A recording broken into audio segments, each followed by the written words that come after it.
ഒരു പാവപ്പെട്ട ബ്രാഹ്മണ സ്ത്രീ ഉണ്ടായിരുന്നു അത്രേ. ഭിക്ഷ യാചിച്ചിട്ടായിരുന്നു അത്രേ ആ സ്ത്രീ ഓരോരോ ദിവസവും അങ്ങനെ കഴിഞ്ഞിരുന്നത്. വളരെയധികം കൃഷ്ണഭക്തി ആയിട്ടുള്ള ആ സ്ത്രീ പല ദിവസങ്ങളിലും പട്നിയായിരുന്നു. പട്നി എന്ന് പറഞ്ഞാലും വേണ്ടില്ല, യാചിച്ച് കിട്ടുന്ന സാധനം അന്ന് കിട്ടിയില്ല വെച്ചാൽ അന്നും ആ സ്ത്രീക്ക് ഭക്ഷണം ഉണ്ടായിരുന്നില്ല. അങ്ങനെ കഷ്ടപ്പെട്ട് ജീവിക്കുന്ന ഒരു വൃദ്ധയായിട്ടുള്ള ഒരു സ്ത്രീ, നല്ല ഒരു കൃഷ്ണഭക്തിയായിരുന്ന ആ സ്ത്രീ ഒരു ദിവസം ഭിക്ഷ യാചിച്ചിട്ട് കുറച്ച് കടല കിട്ടിയിരുന്നു അത്രേ ആ സ്ത്രീക്ക്. അങ്ങനെ ആ കടല ഭയഭക്തി ബഹുമാനത്തോടു കൂടിയിട്ട് ഭഗവാന്, സാക്ഷാൽ ഭഗവാന് സമർപ്പിക്കുകയാണ് ചെയ്തത് കേട്ടോ. അങ്ങനെ ആ ഒരു കടല തുണിയിൽ കെട്ടിയിട്ട് ഒരു കിഴി പോലെ, ശരിക്കും പറഞ്ഞാൽ ആ ഒരു കിഴി കണ്ടാൽ വല്ല സ്വർണം ഒക്കെ കെട്ടി വെച്ച കിഴി പോലെയാണ് തോന്നുക. അങ്ങനെ അത്രയും ഭംഗിയിൽ ഭഗവാന്റെ മുന്നിൽ സമർപ്പിച്ചിട്ട് ഈ സ്ത്രീ എന്ത് ചെയ്തു അറിയോ? കുറച്ചും കൂടി പണികൾ തനിക്ക് ബാക്കിയുണ്ട് എന്ന് വിചാരിച്ചിട്ട് ആ കടല അവിടെ സമർപ്പിച്ചിട്ട് ഭഗവാൻ കഴിച്ചതിന് ശേഷം തൻ്റെ പണികളൊക്കെ കഴിഞ്ഞ് വന്നിട്ട് പ്രസാദമായിട്ട് തനിക്കത് കഴിക്കാമെന്നിട്ട് മനസ്സിൽ വിചാരിച്ചിട്ട് അങ്ങനെ പണിയെല്ലാം കഴിഞ്ഞ് വളരെയധികം ക്ഷീണിതയായി. എന്നിട്ട് ആ ഒരു വൃദ്ധ സ്ത്രീ ഉറങ്ങിപ്പോയി ഇത്രേ. ഉറങ്ങിപ്പോയിട്ട് രാത്രിയായ സമയത്ത് ആ വീട്ടിൽ കുറച്ച് കള്ളന്മാർ വന്നു. ഒന്ന് രണ്ടാൾക്കാർ കള്ളന്മാർ വന്നു. അങ്ങനെ ഈ ഈ ഒരു കിഴി കണ്ടപ്പോൾ ആ ഒരു കള്ളന്മാർ വിചാരിക്കുകയാണ് ഇത് സ്വർണം കിഴി ആയിട്ട് സൂക്ഷിച്ചു വെച്ചതാണെന്ന് കള്ളന്മാർ ധരിക്കുകയാണ്. എന്നിട്ട് ഈ കിഴിയും കൊണ്ടിട്ട് ഈ കള്ളന്മാർ അവിടുന്ന് രക്ഷപ്പെടുകയാണ് കേട്ടോ. അങ്ങനെ ഇതൊന്നും അറിയാതെ ആ ഒരു ബ്രാഹ്മണ സ്ത്രീ അങ്ങനെ ഭക്ഷണം തിരയാൻ തുടങ്ങുകയാണ്, വിശന്ന് വലഞ്ഞിട്ട്. കാരണം ഒരുപാട് ദിവസമായി ഭക്ഷണം കഴിച്ചിട്ട്. അങ്ങനെ ഭഗവാന്റെ ആ ഒരു പ്രസാദം കഴിക്കാമെന്ന് വിചാരിച്ചിട്ട് അത്രയും വിശന്നിട്ട്, എന്താ പറയുക, നമുക്കറിയാം വിശന്ന് കഴിഞ്ഞാൽ നമുക്ക് കണ്ണ് കാണില്ല, നമ്മളുടെ ആ ഒരു മനസ്സൊക്കെ മാറും. ചിലർ കരയും, ചിലർ സങ്കടപ്പെട്ടിരിക്കും, ചിലർക്ക് ദേഷ്യം വരും. അങ്ങനെ തന്നെ ഈ സ്ത്രീ വളരെയധികം സങ്കടവും ദേഷ്യവും ഒക്കെയായി.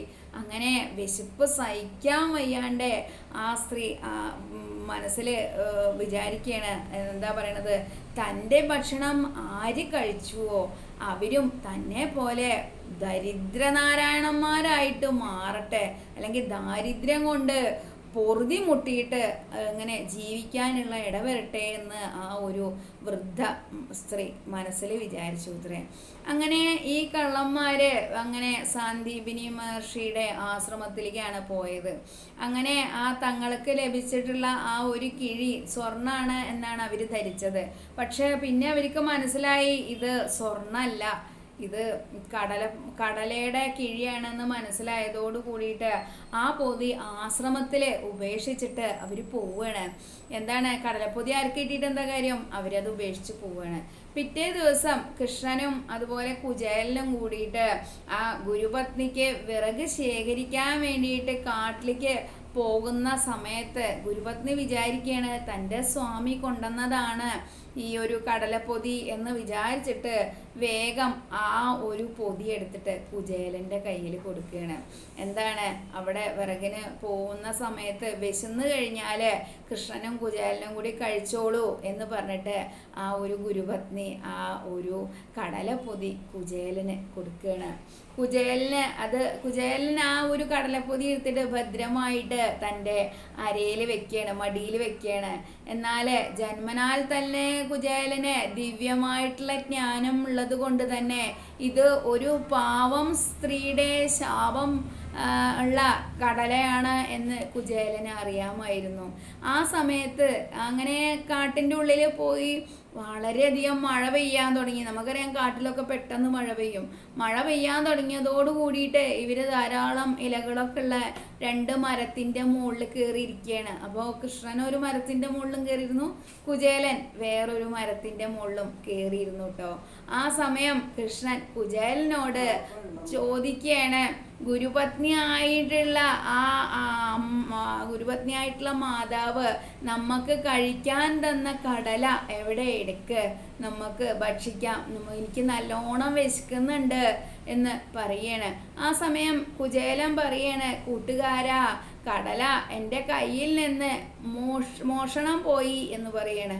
അത് കഴിഞ്ഞിട്ട് കുറച്ചു നേരം കഴിഞ്ഞപ്പോൾ അല്ല, ഞാൻ ആ കടല കഴിച്ചു എന്ന് പറയണ് കൃഷ്ണനോട് കേട്ടോ. അപ്പോൾ വാസ്തവത്തിൽ ഇത് രണ്ടും അപ്പോൾ ആ സമയത്ത് കള്ളത്തരാണ് എന്നുള്ളതാണ് സത്യാവസ്ഥ. അങ്ങനെ കൃഷ്ണൻ പിന്നെ ഒന്നും ചോദിച്ചില്ല. കൃഷ്ണൻ കുചേലനോട് മനസ്സുകൊണ്ട് പറയുകയാണ്, കുചേലൻ കൃഷ്ണനോട് മനസ്സുകൊണ്ട് പറയാണ്, കൃഷ്ണ, അങ്ങ് രാജാവാണ്, അങ്ങ് ഈ ശാപം ലഭിച്ച ഭക്ഷണം കഴിച്ചാൽ അങ്ങും അങ്ങയുടെ കളങ്കമില്ലാത്ത ഭക്തരും എന്നേക്കുമായിട്ട് ദാരിദ്ര്യത്തിൽ പെട്ടുപോവും. അതുകൊണ്ട് എൻ്റെ കൃഷ്ണൻ ഒരിക്കലും ദാരിദ്ര്യം അനുഭവിക്കാൻ പാടില്ല. അതുകൊണ്ട് ഞാൻ ഈ ഭക്ഷണം കഴിച്ചിട്ട് ആ പാപം ഞാൻ സ്വയം ഏറ്റെടുത്തോളാം എന്ന് കുചേലൻ മനസ്സിലിങ്ങനെ പറയണം കേട്ടോ. ഒരിക്കലും തൻ്റെ കൂട്ടുകാരനെ ചതിക്കാൻ ഇഷ്ടപ്പെടാത്ത ആളാണ് കുചേലൻ. ആത്മാർത്ഥ സ്നേഹിതൻ അല്ലെങ്കിൽ ആത്മാർത്ഥ കൂട്ടുകാരൻ. അങ്ങനെ ഭക്ഷണം കളയാൻ പാടില്ല എന്നിട്ടുള്ള ആ ഉള്ളിൻ്റെ ഉള്ളിൽ നമ്മളെല്ലാവരും പറയും, വീട്ടിൽ നിങ്ങൾ ഭക്ഷണം കുട്ടികളെ കളയാൻ പാടില്ല, എത്രയോ ആൾക്കാർ ഭക്ഷണം ഇല്ലാണ്ട് വിഷമിക്കുന്നുണ്ട് എന്ന് നമ്മൾ കുട്ടികളോട് പറയും. അതുപോലെ തന്നെ കുചേലൻ്റെ മനസ്സിലും ഭക്ഷണം കളയാൻ പാടില്ല എന്നുള്ള ആ ഒരു വിചാരം മനസ്സിൽ ഉണ്ടായത് കൊണ്ട് തന്നെ ആ കടല കുചേലൻ സ്വയം കഴിക്കുകയാണ്. ഗുരുകുലവാസം കഴിഞ്ഞിട്ട് രണ്ടുപേരും രണ്ട് ദിശയിൽ പോവുകയാണ്. അപ്പോൾ കുചേലനാണെങ്കിൽ കടുത്ത ദാരിദ്ര്യത്തിലേക്ക് പോവുകയാണ്, കൃഷ്ണനാണെങ്കിൽ രാജാവായിട്ട് വാഴുകയാണ്. അങ്ങനെ കൃഷ്ണനോട് കടല നഷ്ടപ്പെട്ടു പോയി എന്ന് കള്ളത്തരം പറഞ്ഞതാണ് കുചേലൻ. ആ കുചേലൻ കൃഷ്ണൻ്റെ അരികിൽ എത്താൻ താമസിച്ചത് അതുകൊണ്ടാണ്. എന്താ വെച്ചാൽ ഭഗവാനോട് ഒരിക്കലും നമ്മൾ കള്ളത്തരം പറയാൻ പാടില്ല.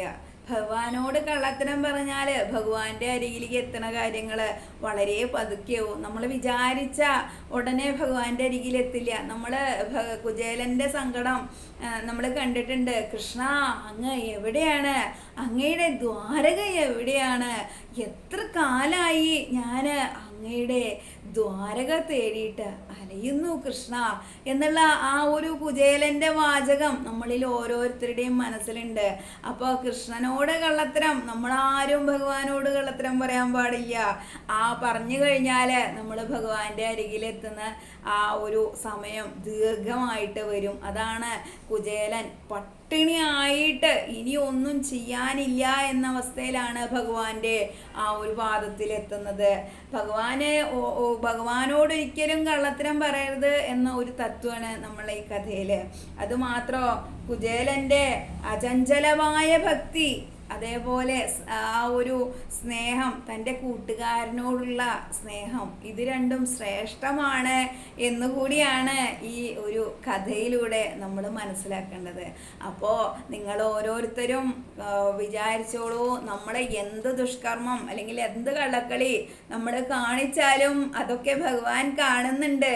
നമ്മൾ പറയും, ഭഗവാനെ ഞാനങ്ങനെയൊന്നും ചെയ്തിട്ടില്ല എന്നുള്ള അരമനസ്സോടുകൂടി നമ്മൾ പറയും. പക്ഷെ ഒരിക്കലും ഭഗവാനോട് കള്ളത്തരം പറയണ്ട. നമ്മളെ ഏത് ചലനങ്ങളും നമ്മളുടെ ശ്വാസവും ഹൃദയമിടിപ്പും എല്ലാം ഭഗവാൻ അറിയുന്നുണ്ട്. അദ്ദേഹം മുഖത്തു നോക്കി ചിരിക്കും, പുഞ്ചിരി തൂകും. പക്ഷെ എല്ലാം അദ്ദേഹം ആ ഒരു ത്രികാലജ്ഞാനിയായിട്ടുള്ള ഭഗവാൻ അറിയുന്നുണ്ട് എന്നതാണ് സത്യം. സർവം കൃഷ്ണമേ.